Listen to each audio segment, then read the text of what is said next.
Hi everyone, hope everyone's well. Good morning all. If the cameras are ready at the back, we'll kick off with the live section, then go into 10:30 tonight. If we're all ready, we'll kick off with Gary from Sky. Thanks, Sam. Hello, Mikel. Hello, good morning. Happy Valentine's Day. Thank you. The same to you. Premier League's back. Do you love it? I love it, yes. But some heartbreaking news, more injury, heartbreaking news about time. We know it's serious. We know he's out this season, potentially build up for next season as well. Just explain how he is and how you're going to deal with this situation. Yeah, so we were having a great camp in Dubai, recharging, training, having some time off and connecting again with nature and a different environment, and then the injury happened in a very unexpected way, certainly. So it's a big blow, obviously, because of the injuries that we have. But fortunately, we've been through a lot this season. We have played without Guy Magalhaes, without Saliba, without Ben White all season, Tomiyasu all season, Calafiori 2 months, Merino 2 months, Martin Odegaard 2 months, Bukayo Saka 3 months, Gabriel Jesus, all of them. So that's it. That's the challenge ahead. Love it and look forward, because we are still where we are with all the things that I mentioned, on top of playing 4 times with 10 men, blah, blah, blah. So let's see what the team is made of. You used the word in there that you love it. I was going to say to you, as a coach, does that get your juices flowing, trying to solve a problem like you decimated up top at the moment? Yeah, because, well, I don't want to look, I understand the narrative. Any team in this league lose 4 players in the front line like those ones, and I know what the answer is going to be. I don't want to even mention that, because we've been through a lot and we have sustained the level of performances and results till this point. So we are more than capable of doing it, and that's the only thing that we're going to be looking at. Is anything ruled out? Ethan up top, Raheem up top, Merino up top? You don't have to be very creative with the options that we have. I'm sure you're going to get it right. But you did say at some point quite recently that Ethan has it in him to be an out-and-out, up top number 9. Yeah, the thing is when. I think it's in there. It's more the necessity. It's that a real quality. He's been playing as an attacking midfielder and in the right wing, and I think he's been really good in that position. So that's fine. And a chance for Raheem to shine, give him a chance to play week in, week out. Yeah, and for other players as well, and for Leo probably to play in 2 or 3 different positions. So it's between all of us. We have mentioned that many times. Is adding value from different players, probably being a little bit different in when we have to be with adapting to the qualities and the strengths of our players and go for it. The spirit is certainly the same. With Bukayo, there's been a few headlines around. Is he still on the schedule that was set for him? And would you be tempted to try and speed him back because of those problems you got with other injuries? Well, I don't know. When you have a long-term injury, what is faster? In a 10-day injury, 3 days is a lot, because it's 30%. In 3 months, a week probably is not that much, but it's too early. It's in a early stage of the rehab. When we get a little bit closer and he starts to do more demanding and stuff and more load, we will see where he is. But just to clarify quickly, there's no setback with him? No, he's fine. And just finally on injuries, Ben White back in the squad? Yeah, Ben has been training more regularly now, so we have to still manage a lot his load, but it's going to be available, yes. Just moving on, Wednesday night, I don't know whether you saw the match day programme, Everton. Yeah, a few. Liverpool. Bit of housery maybe going on there, your goal against Liverpool. It's probably because it was the last time that Everton beat Liverpool at Goodison, so yeah, good memories. I look young. Yeah, you jumped high there. I was a very powerful player, as you know. It's a big jump there. Did you jump that high when Everton got that late? I better not tell you the story, what happened. No. It was a funny one. Because I lost connection in that moment. I was watching the iPad and I lost the connection. We didn't know exactly what was going on. So, yeah, good. It makes that sharp. That's the beauty of football, that uncertainty and the fact that for everybody, and it's not the first time, for everybody it's really difficult to win matches in this league. That's why always the hope and the ambition is there, because to do it consistently for 10 months is a very, very, very long league. When I saw that goal, I looked at it back, took it down beautifully, 20 yards out, the right foot, hit it with the right foot, no chance for Pepe Reina. Pepe Reina, yeah. Looks like you might have an answer to your striker problem. bits. I think we'll be in big trouble, my friend.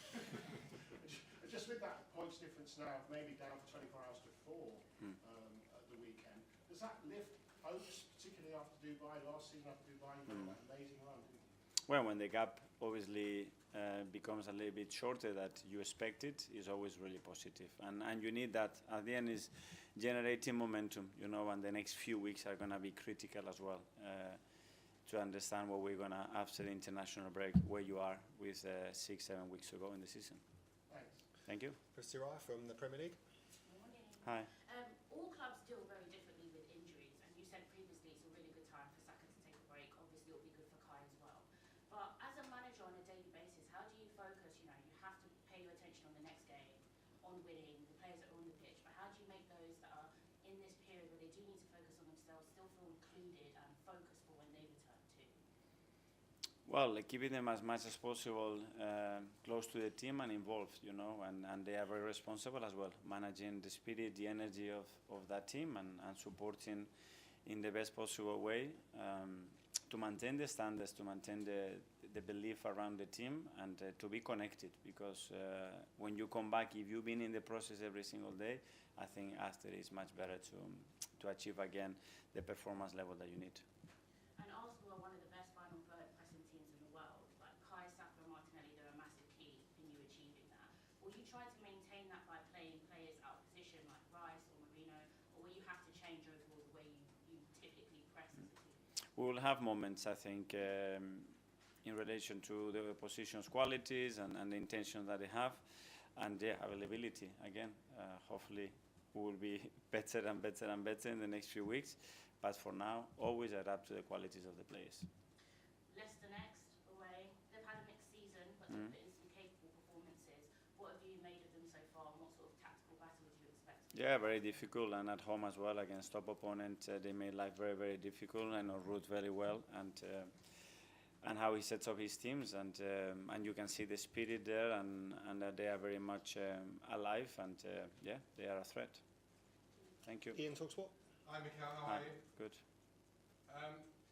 First of all, a lot of pretty much all the injuries you've had this season you've already outlined have been serious injuries, not just sort of broke a toenail or something like that. Why is it, do you think, that the injuries players are picking up, not only here but other clubs, are serious, i.e. out for a month, out for a season type injuries?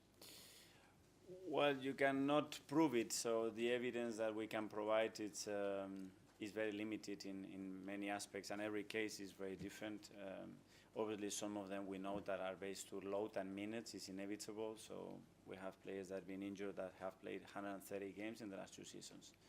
So at the end, it's an accident waiting to happen, you know, if you continue to load and load and load. Is it this season? Is the accumulation of that? Is the stress of that? Is it luck? Is it preparation? Is it methodology? There are a lot of factors and very difficult to point out as something, but obviously the schedule that is planned is super demanding, and for certain players, especially the explosive players, becomes a real issue. Mentally, for a player coming back from injury is difficult.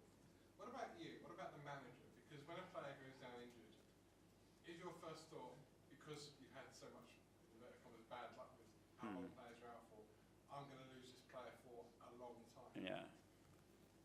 Big pain in the tummy. That's the first feeling, you know. First of all, when you see a player in pain, obviously it's a really bad feeling.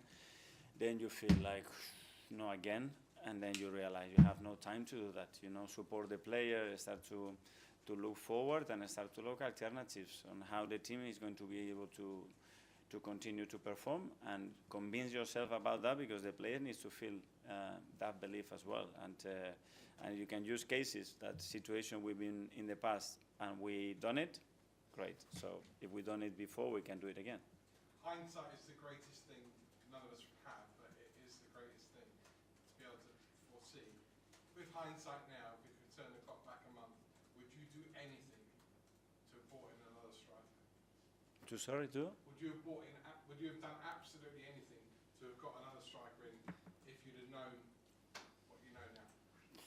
No, but we always put in that situation that we were an injury or two away of a very risky situation. But when you try your best and you think that you've done everything that you are capable of, and you have done your homework, and try that and you don't achieve it, you can have regrets, but at least you know that you've done it.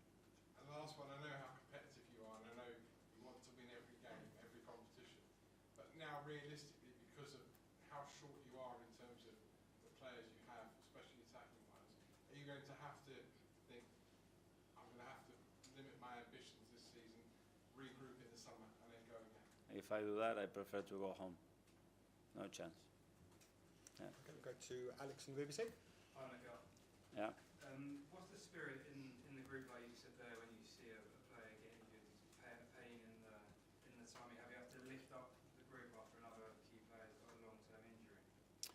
Yes, there is always a moment, and it happened when we were training super well and we're in the best environment, and suddenly this happens. But you have to turn things around at the end.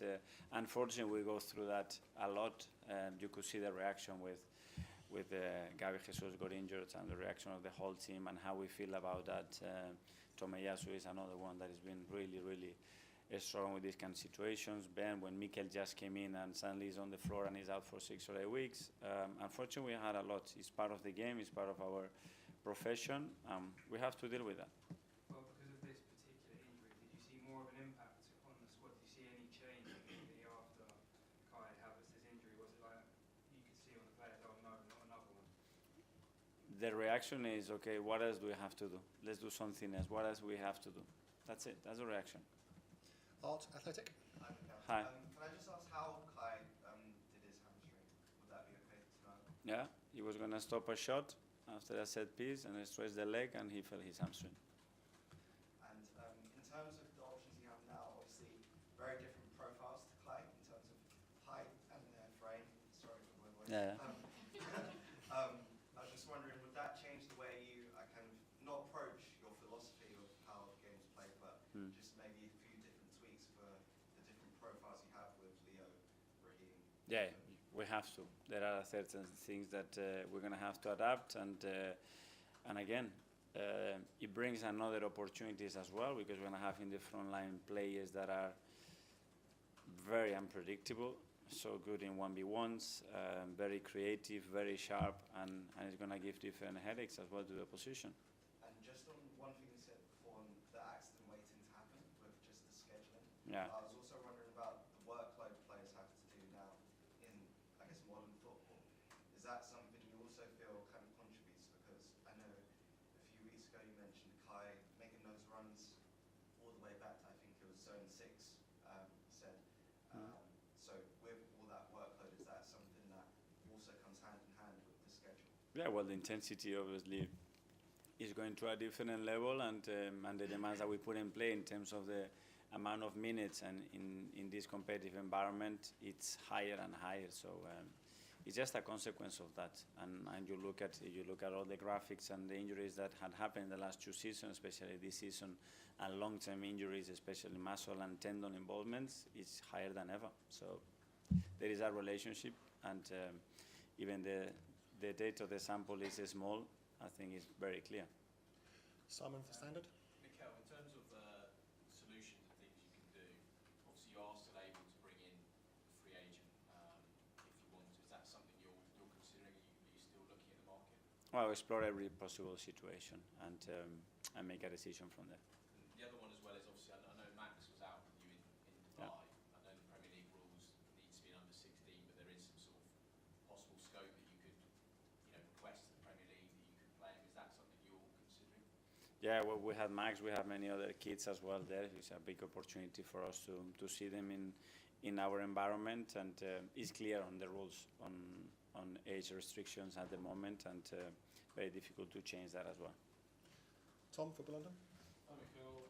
You mentioned earlier about the narrative and us all trying to work out formations and lineups. Is there an argument that sometimes that you might want to keep more of a senior player in reserve on the bench, and you might play, for instance, a younger player from the start, just so you've got that more senior option to come on later in games?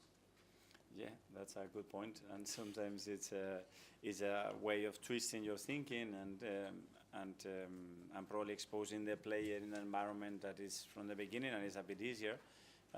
We'll have to cope with different contexts probably, and some of them that we haven't even imagined or can really plan today, but we are ready.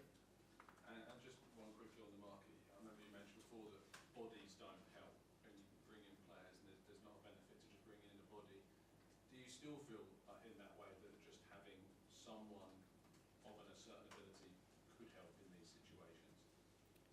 Well, certain ability that can play in our level. That's a body that then we recognize as somebody that can support and impact the team.